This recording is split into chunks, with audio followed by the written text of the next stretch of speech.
నమస్తే, welcome to our channel. YS Jaganmohan Reddy పదవిలో ఉన్నంత కాలం తన మాట వినే అధికారులతో సాగించిన అక్రమాల కారణంగా ఇప్పుడు వారి వెన్నులో వణుకు పుడుతోంది. నిజానికి ఎన్నికల ముందే జగన్ రెడ్డి ఓడిపోతారని భావించి డిప్యుటేషన్ పై కేంద్ర సర్వీసులకు వెళ్లిపోవాలని చాలా మంది భావించారు. కానీ పరిస్థితులు అనుకూలించక రాష్ట్ర ప్రభుత్వంలోనే ఉండిపోవలసి వచ్చింది.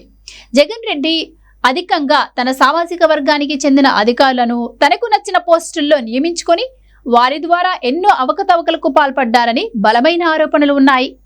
మాజీ CS Jawahar Reddy, TTD EO Dharma Reddy సహా మాజీ ఇంటెలిజెన్స్ చీఫ్ పిఎస్ఆర్ ఆంజనేయులు ప్రస్తుతం గడ్డు కాలంలో ఉన్నారు. వీరితో పాటు మరికొంతమంది కూడా గత 5 ఏళ్ల కాలంలో తాము ఉన్నతాధికారులం అన్న సంగతి మరిచిపోయి వైసీపీతో అంటకాగారు. తత్ఫలితంగా జగన్ నుంచి పదోన్నతుల రూపంలో లబ్ధి పొందారు. ఇలాంటి అధికారులకు ఇప్పుడు కూటమి ప్రభుత్వం తీసుకుంటున్న నిర్ణయాలు నిద్రపోనీయటం లేదు. నిబంధనలకు విరుద్ధంగా వ్యవహరించిన ఉన్నతాధికారులను గుర్తించి కొద్ది రోజుల క్రితం పోస్టింగ్ ఇవ్వకుండా చేసిన ప్రభుత్వం ఇప్పుడు మరికొంతమంది అధికారులపై క్రమశిక్షణా చర్యలు తీసుకుంటోంది.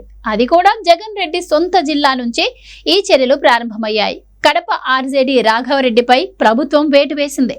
ఆయనను బదిలీ చేయడమే కాకుండా పలు అవినీతి ఆరోపణలు ఉండడంతో విచారణకు ఆదేశించింది. ఈ పరిణామంతో ఇతర వైసీపీ అనుకూల అధికారులు భయపడిపోతున్నారు. రాఘవరెడ్డి గత 5 ఏళ్లలో తానొక అధికారిని అనే సంగతి మరిచిపోయి మరీ వ్యవహరించారు. జగన్ భజనలో పులకించిపోతూ పాఠశాలల్లో జగన్ జన్మదిన వేడుకలను కూడా నిర్వహించారు.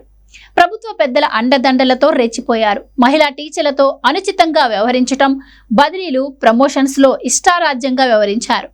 ఆయనపై విద్యార్థి సంఘాలు, ఉపాధ్యాయులు ఫిర్యాదు చేసినా పట్టించుకోలేదు. ఎమ్మెల్సీ భూమిరెడ్డి రామ్ గోపాల్ రెడ్డి కలెక్టర్ను, గవర్నర్ను కలిసి ఫిర్యాదు చేశారు. గవర్నర్ విచారణ చేయాలని కలెక్టర్ను ఆదేశించినా అప్పట్లో జగన్ రెడ్డి హయాంలో ఎలాంటి ఫలితం లేకుండా పోయింది. కూటమి ప్రభుత్వం వచ్చాక రాఘవరెడ్డి పాపాలు పండుతున్నాయి. రాఘవరెడ్డిపై విచారణ చేపట్టాలంటూ మంత్రి నారా లోకేష్ ను రామ్ గోపాల్ రెడ్డి కోరగా ఆయన గ్రీన్ సిగ్నల్ ఇచ్చారు. ఇటీవల ఆయనపై విచారణకు ఆదేశించిన ప్రభుత్వం ఆర్జేడీ బాధితుల నుంచి రాఘవరెడ్డిని తప్పించాలని ఆదేశించింది. బాధితులు ప్రభుత్వం దృష్టికి తీసుకెళ్లడంతో ఆయనను తప్పించేశారు. రాఘవరెడ్డిపై విచారణ అధికారిక school education additional director Prasanna Kumar ను నియమించారు. ఈ నెల 15, 16వ తేదీలలో ఆయన ప్రశ్నిస్తారని అంటున్నారు. ఈ వ్యవహారంతో రాష్ట్ర వ్యాప్తంగా వైసీపీ అనుకూల అధికారులుగా చెలామణి అయిన వారు ఆందోళనకు గురవుతున్నారు.